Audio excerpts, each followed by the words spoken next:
और उसके साथ ही एक और बड़ा कार्यक्रम जो अंतर्राष्ट्रीय गीता जयंती महोत्सव, उसमें भी आदरणीय प्रधानमंत्री जी शिरकत करेंगे, उसमें भी रहेंगे। हम सब जानते हैं कि देश के यशस्वी प्रधानमंत्री आदरणीय मोदी जी ने जब गीता के 5151 वर्ष पूरे हुए थे तो उन्होंने कहा था कि लाल किला से जब भव्य कार्यक्रम इस उपलक्ष्य पे हुआ था कि गीता हर घर में जानी चाहिए।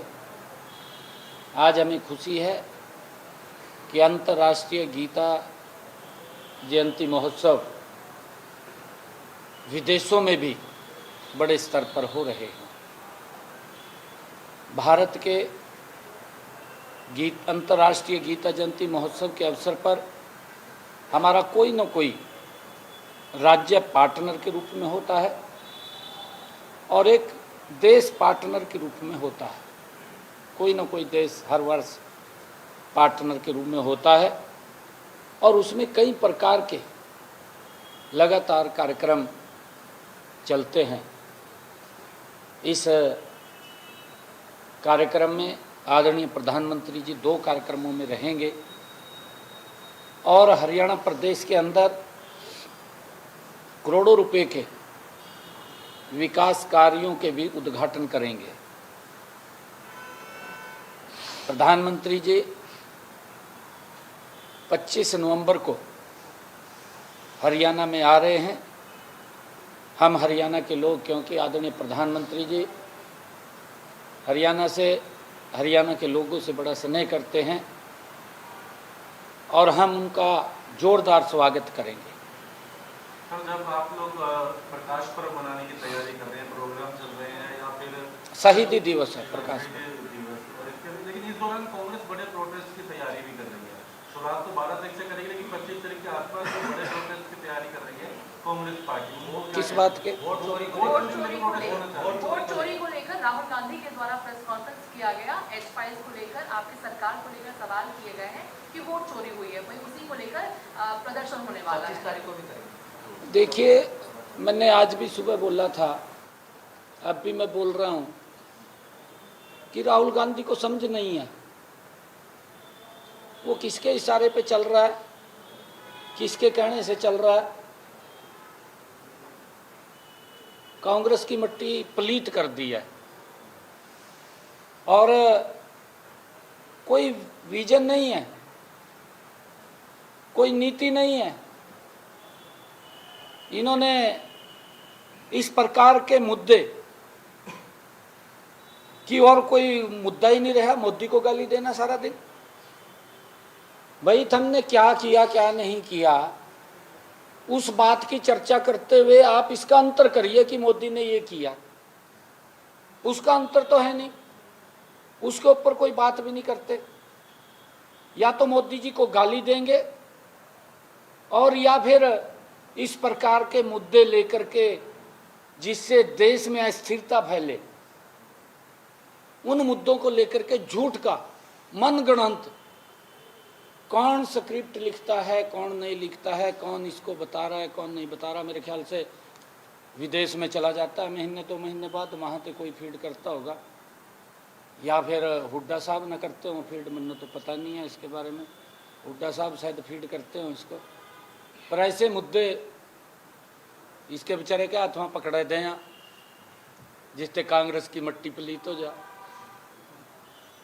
इब दूसरे इनके जो इंडी गठबंधन के लोग आ, इब तो वो भी हाथ लग गए जोड़न, वो भी लग गए कहन, कहा भाई प्रचार में अगर यो ना हुआ तो ज़्यादा ठीक है। कहा इस प्रकार की बातें लग गए कहन।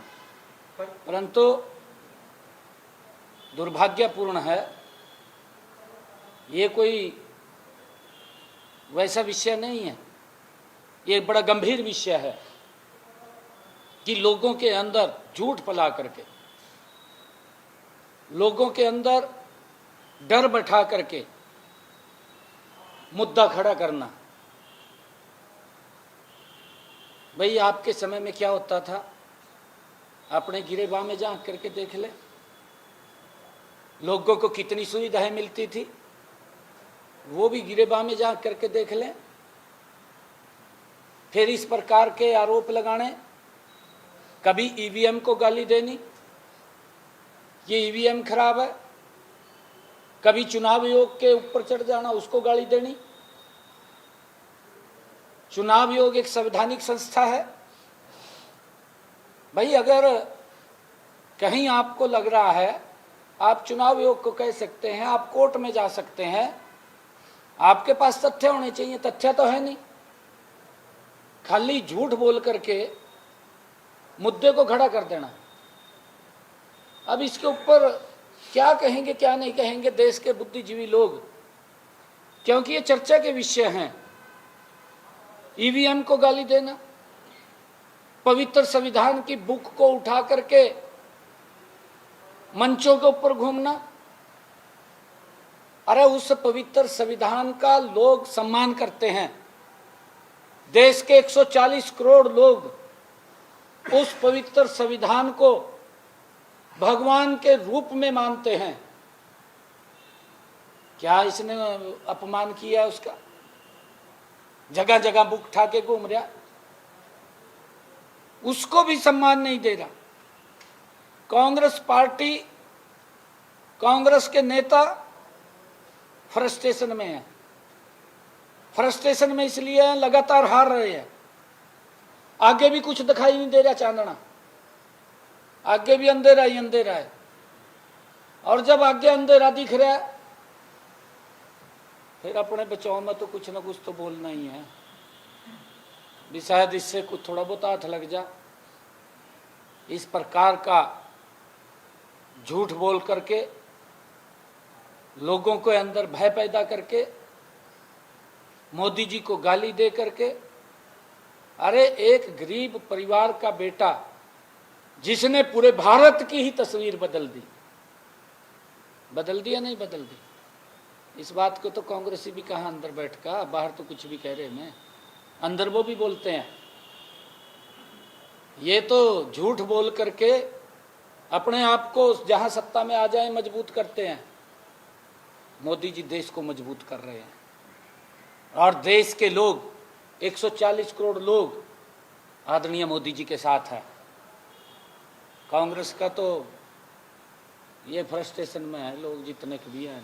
हरियाणा पुलिस एक्शन मोड में बीते दिनों से है। एक बड़ी कार्रवाई जेएनके के साथ मिलकर के फरीदाबाद में भी हुई है, आप क्या कहेंगे उसको लेकर के, किस तरीके से? हाँ, फरीदाबाद के अंदर हरियाणा पुलिस ने जम्मू कश्मीर पुलिस के साथ मिलकर के एक बड़ी सफलता वो हासिल की है। आतंकवाद के प्रति आदरणीय नरेंद्र मोदी जी, आदरणीय अमित शाह जी का एक स्पष्ट संकेत है कि आतंकवाद को किसी भी रूप में बर्दाश्त नहीं किया जाएगा। मैं आदरणीय प्रधानमंत्री जी और अमित शाह जी,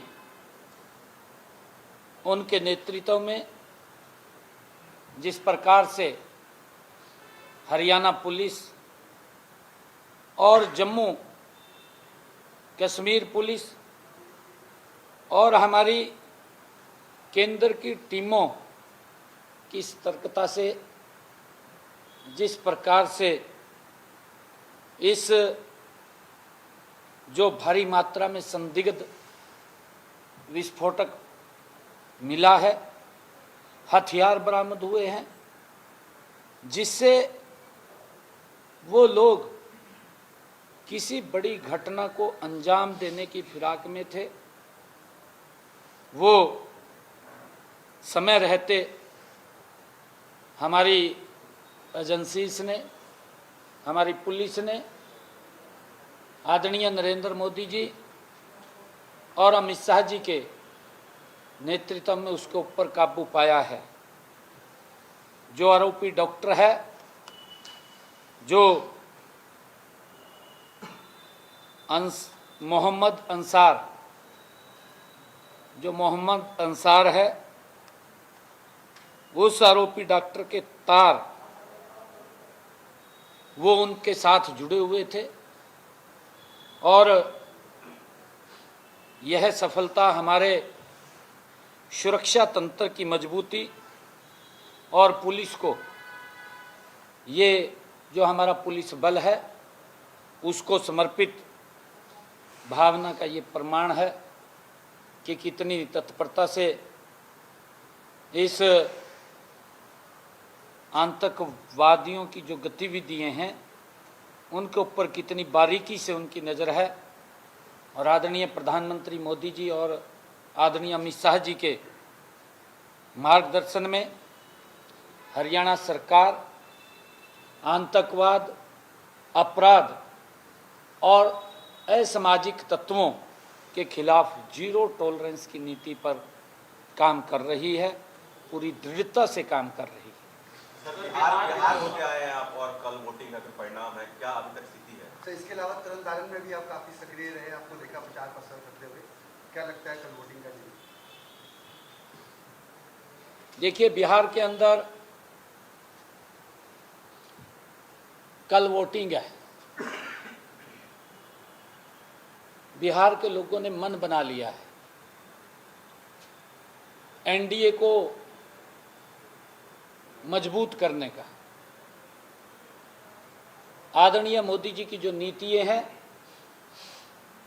वो गरीब के मजबूती के लिए नीतियां बन रही हैं। फिर ये कांग्रेस तरह तरह के आरोप लगाती है। हम कांग्रेस के नेताओं को,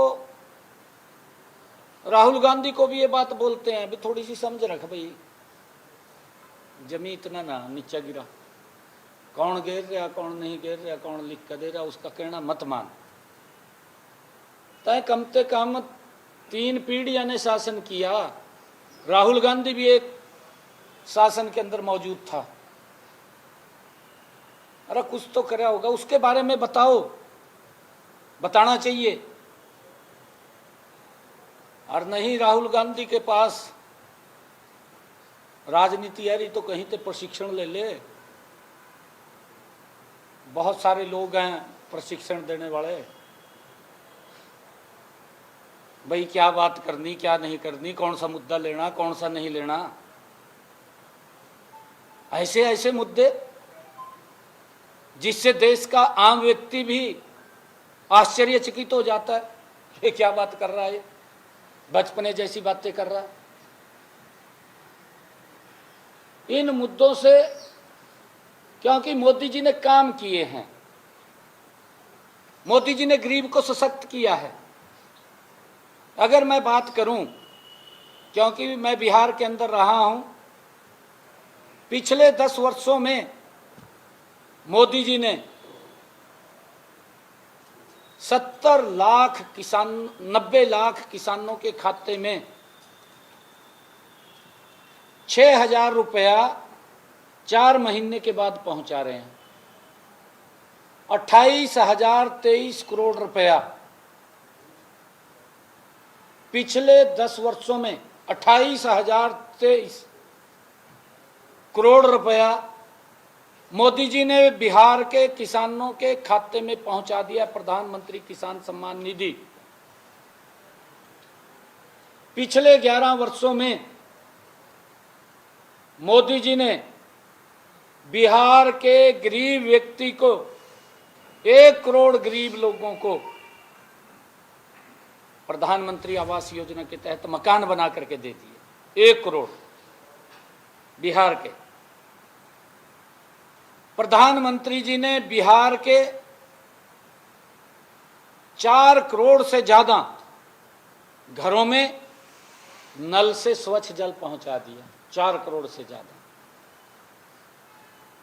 आदरणीय मोदी जी ने पिछले 11 वर्षों में बिहार के 1.5 करोड़ से ज्यादा, 1.5 करोड़ से ज्यादा महिलाओं की रसोई में प्रधानमंत्री उज्ज्वला योजना के तहत गैस का कनेक्शन और सिलेंडर पहुंचा दिया। पिछले 11 वर्षों में नरेंद्र मोदी जी ने बिहार के 4 करोड़ से ज्यादा लोगों का आयुष्मान भारत योजना में उनका रजिस्ट्रेशन हुआ है, उनको अधिकार दिया है 4 करोड़ से ज्यादा कि अगर किसी को कोई गंभीर बीमारी हो जाए तो वो किसी की तरफ हाथ ना फैलाए। मोदी जी ने कहा सर ऊंचा करके अपना इलाज करा सकता है। और उस योजना के तहत 40 लाख लोगों ने बिहार के अंदर अपना इलाज कराया है, फ्री में, मुफ्त में इलाज कराया है। आदरणीय प्रधानमंत्री जी ने बिहार में, आपने जाकर के देखा, आप तो वहां कवर करते रहे हैं गांव गांव जाकर के, पिछले 11 वर्षों में सड़कों का जाल बिछा दिया है। पिछले 11 वर्षों में नरेंद्र मोदी जी ने उनकी सुविधा के लिए वंदे भारत ट्रेन, अमृत भारत ट्रेन, आधुनिक सुविधाओं से सुसज्जित चलाने का लगातार काम किया है। आदरणीय प्रधानमंत्री जी ने 2 करोड़ और नीतीश कुमार जी ने बिहार के घरों में एलईडी लाइट मुफ्त में पहुंचाने का काम किया ताकि लैंटर्न की कोई जरूरत नहीं है, एलईडी की जरूरत है। एलईडी से ज़्यादा चांदना होता है, लैंटर्न में तो तेल ही नहीं रहा, उसकी जरूरत नहीं है कोई। और अगर आप लोग देखें, मैं बताना चाहता हूं, बिहार के लोगों को इस बात के बारे में मालूम है, 2005 में नीतीश कुमार जी बिहार के मुख्यमंत्री बने। केंद्र के अंदर कांग्रेस की सरकार, उस टाइम इसका नाम यूपीए था ना, क्योंकि हर साल बदल जाता है नाम, कपड़े बदल करके दूसरे आते हैं, शायद इस कपड़े में हमारे को कोई पहचाने ना, परंतु चेहरे तो पहचान में आ जा, कपड़े बदल ले तो कोई फायदा नहीं। फ्रस्ट्रेशन में है कांग्रेस के लोग, नाम भी बदल कर देख लिया, परंतु घास नहीं कोई डाल रहा, घास तो लालू खा गया, घास लालू खा गया, रहा नहीं। कपड़े भी बदल लिए फिर भी कुछ नहीं। कांग्रेस की सरकार, यूपीए की सरकार 2005 में केंद्र के अंदर थी, लालू एंड कंपनी उसका साझेदार था। 10 साल 2014 तक बिहार के विकास के लिए कांग्रेस पार्टी ने 2 लाख करोड़ रुपए भेजे, 2 लाख करोड़ रुपया भेजा। नरेंद्र मोदी जी ने 11 वर्षों में 14.5 लाख करोड़ रुपया बिहार के विकास के लिए भेजा, 14.5 लाख करोड़ रुपए। आज बिहार के अंदर जो इनके समय में, लालू एंड कंपनी के समय में बच्चों को एजुकेशन नहीं थी, आज कॉलेजेस बन रहे हैं, यूनिवर्सिटीज बन रही हैं, मेडिकल कॉलेजेस बन रहे हैं, हॉस्पिटल बन रहे हैं। आज बिहार गति से आगे बढ़ रहा है। लोग चाहते हैं बिहार के कि हमें जंगल राज नहीं, हमें विकास चाहिए। और विकास अगर कोई कर सकता है, अगर किसी के पास विजन है, अगर किसी के पास नियति है, अगर किसी के पास नीति है, तो उसका नाम नरेंद्र मोदी है, उसका नाम नीतीश कुमार है। इनके नेतृत्व में बिहार गति से बढ़ रहा है और तेज गति से आगे बढ़ेगा। बिहार के लोगों ने मन बना लिया है कि जब 14 तारीख को रिजल्ट आएंगे, कांग्रेस का तो खाता भी नहीं खुलेगा। और लालू एंड कंपनी की लालटेन मतेली नहीं है। बड़े मैंडेट के साथ एनडीए दोबारा फिर बिहार के अंदर सत्ता में आ रहा है। ये वहाँ के किसान ने, बिहार के युवाओं ने, बिहार की महिलाओं ने और बिहार के आमजन ने ये मन बनाया है कि बिहार का विकास मोदी के नेतृत्व में है और डट करके वो उसका सहयोग कर रहे हैं। 14 तारीख को सरकार एनडीए की बन गई। मुख्यमंत्री जी, एक सवाल मेरा भी है। कल जो दूसरे चरण का मतदान हो रहा है सीमांचल में, वहाँ पर मुस्लिम जो मतदाता है वो अधिक है और तेजस्वी से मुस्लिम छिटक रहा है, ओवैसी की तरफ बढ़ रहा है। इसको क्या देखते हैं? दूसरा, जो घुसपैठिए का मुद्दा गृह मंत्री जो प्रधानमंत्री लगातार उठाते रहे हैं, फरीदाबाद में जो ये पकड़ा गया है विस्फोटक, इसको कैसे? इसके बारे में बता दिया मैंने, बोल दिया मैंने इसके बारे में। मुस्लिम मतदाता के बारे में थोड़ा सा बता सकते हैं? तेजस्वी का जो अलग हो रहा है, ओवैसी का कितना बड़ा फैक्टर होगा? नहीं, देखिए, फैक्टर किसी का नहीं चल रहा वहाँ पे। मुस्लिम भी समझ रहा है जातिवाद की सबसे बड़ी राजनीति, जातिवाद को तोड़ने का काम, जातियों को आपस में लड़ाने का काम, अगर कोई मास्टर उसके अंदर है तो कांग्रेस पार्टी और इंडी गठबंधन है। आज नरेंद्र मोदी जी के नेतृत्व में देश का मुस्लिम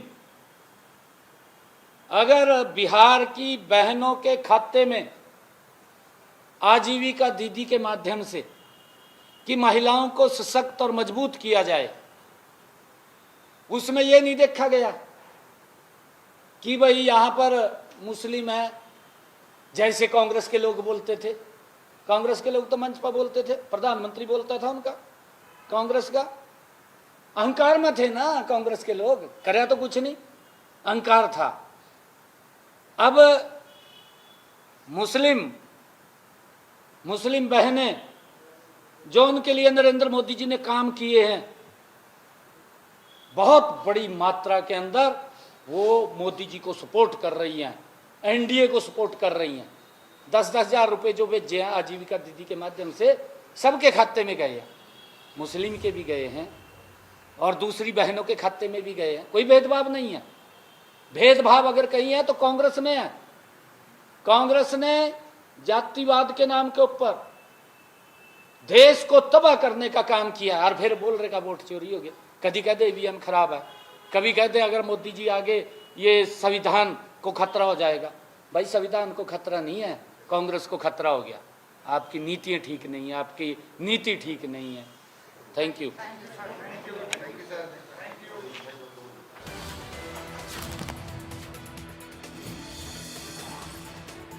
तो फरीदाबाद मामले पर सीएम ने बयान दिया है। बड़ी जानकारी इस वक्त आपको बता रहे हैं। मुख्यमंत्री नायब सैनी को आप सुन रहे थे। फरीदाबाद पुलिस को बड़ी कामयाबी मिली है। ये फरीदाबाद मामले को लेकर मुख्यमंत्री ने कहा, पीएम मोदी का स्पष्ट संदेश है, आतंकवाद को बर्दाश्त नहीं किया जाएगा। प्रधानमंत्री से मुलाकात के बाद प्रेस कॉन्फ्रेंस की है मुख्यमंत्री नायब सैनी ने। कहा कि हमारी पुलिस ने विस्फोटक को बरामद किया है। हरियाणा से जुड़े तमाम मुद्दों को लेकर भी बात की और साथ ही विकास की योजनाओं को लेकर जिक्र मुख्यमंत्री ने किया और फरीदाबाद मामले को लेकर भी उन्होंने बयान दिया है। उन्होंने कहा कि फरीदाबाद पुलिस को बड़ी कामयाबी मिली है। प्रधानमंत्री मोदी का स्पष्ट संदेश है, ये भी सीएम सैनी की तरफ से बताया गया। उन्होंने कहा कि आतंकवाद को बर्दाश्त नहीं किया जाएगा, ये स्पष्ट संदेश है प्रधानमंत्री का। हमारी पुलिस ने विस्फोटक को बरामद किया है, ये मुख्यमंत्री नायब सैनी की तरफ से बयान दिया गया है। तो मुख्यमंत्री नायब सैनी ने मीडिया से बातचीत की है। कुछ देर पहले प्रधानमंत्री नरेंद्र मोदी से मुलाकात मुख्यमंत्री की हुई। हरियाणा के तमाम मुद्दों को लेकर बातचीत हुई है। इसके साथ ही फरीदाबाद मामले को लेकर भी बोले हैं मुख्यमंत्री नायब सैनी। उन्होंने मीडिया से बातचीत में ये तमाम बातें कही हैं। कांग्रेस के ऊपर भी निशाना साधा और कहा कि प्रधानमंत्री देश को मजबूत करने का काम कर रहे हैं। देश के 140 करोड़ लोग